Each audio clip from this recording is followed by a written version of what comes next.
Пред една година и еден месец во простории во зградата зад мене, специјалното јавно обвинителство ја објави првата истрага под името Титаник. Тимот на Катица Јанева процени дека има доволно докази дека поголем број лица од владеачката гарнитура ги криминализирале изборните процеси. За случајот, медиумите известуваа со недели во најситни детали. Новинарите буквално кампуваа до утринските часови пред судот, зградата на СЈО и на сите места каде можеа да добијат барем една реченица од засегнатите страни. Минатата недела, специјалното јавно обвинителство објави дека ја проширило истрагата за Титаник. Од 17 новоосомничени, 5 се сметаат како создавачи на групата. Иако неофицијално, прв пат како осомничен во оваа истрага се спомена името на Никола Груевски, информација која не ја демантираа од неговата партија. Медиумите и овој пат известуваа за настанот, но интересот спласна за 2 дена. Дали македонската јавност го изгуби од фокусот она што беше сршта на кризата, расчистување на сите сомневања за злоупотреба на власта?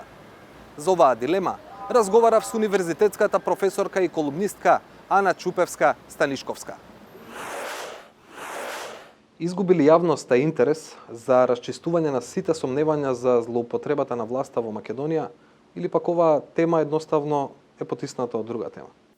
Не верувам дека темата изгуби на важност, иако впечатокот ваше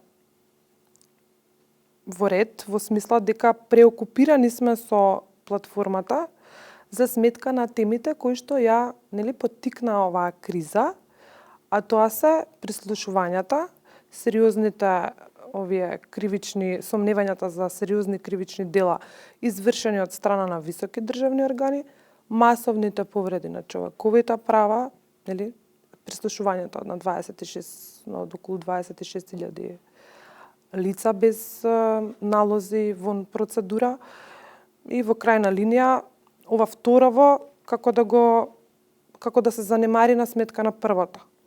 Овие две теми не се исклучуваат една од друга, од причина што поради тоа што каков што е нашиот политички систем, такви ќе бидат и меѓунационалните односи. Практички меѓунационалните односи, поради тоа што системот е нефункционален, стануваат негова жртва.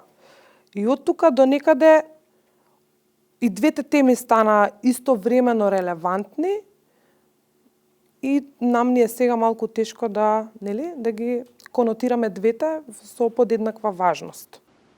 Како паднавме во таа замка, но и дали може сега овие две теми паралелно да се решаваат со еднаква важност? Оно што мене ми е интересно е дека кризата кога почна и во самиот извештај на Прибе не беше забележана ниту една ставка која што се однесува на мултиетничките односи. Меѓутоа, пак ќе речам, мултиетничките односи, како и меѓучовечките односи и како човекот воопшто во нашето општество, се станаа жртва на деформираниот политички систем. Инаку, од барањата кои што се содржани во платформата за кои што ние разговараме, паралелно со овие важни прашања, другиве, се легитимни, меѓутоа, според сите наоди современи, они се единствено можни во една функционална либерална демократија, дека доколку немате, доколку немаме ние функционална либерална демократија, институциите кои што би требало да ги реализираат сите права, вклучувајќи ги колективните, индивидуалните, општите човечки права, не би можеле да одговорат соодветно доколку они го немаат елементарниот демократски капацитет кој што е неопходен на земјата во овој момент, а кој што пред се треба да се започне со едни реформски потези, поточно по овие препораките што се содржани во извештајот на Прибе.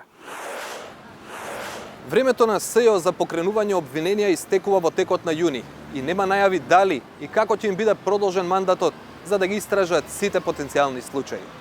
Очекувано е тимот на Катица Јанева да се обиде да процесуира што повеќе предмети до истекот на рокот.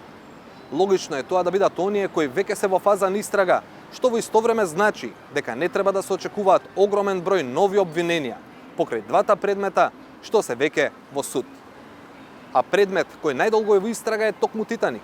Неофицијално новите осомничени веќе од следната недела ќе почнат со искази или увид во доказите кај Катица Јанева.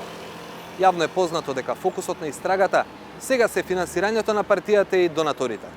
Оттаму може само посредно да се заклучи дека СЈО се сомнева во вистинскиот извор на парите од донациите на ВМРО ДПМН. Зашто по закон одговорни се сите што ги потпишувале сметките и финансиските извештаи. Дали тоа го води лидерот Никола Груевски на врвот на злосторничкото здружување што го истражува СЈО? За одговор нема да се чека многу долго, бидејќи и нема уште многу време за евентуално покренување обвиненија.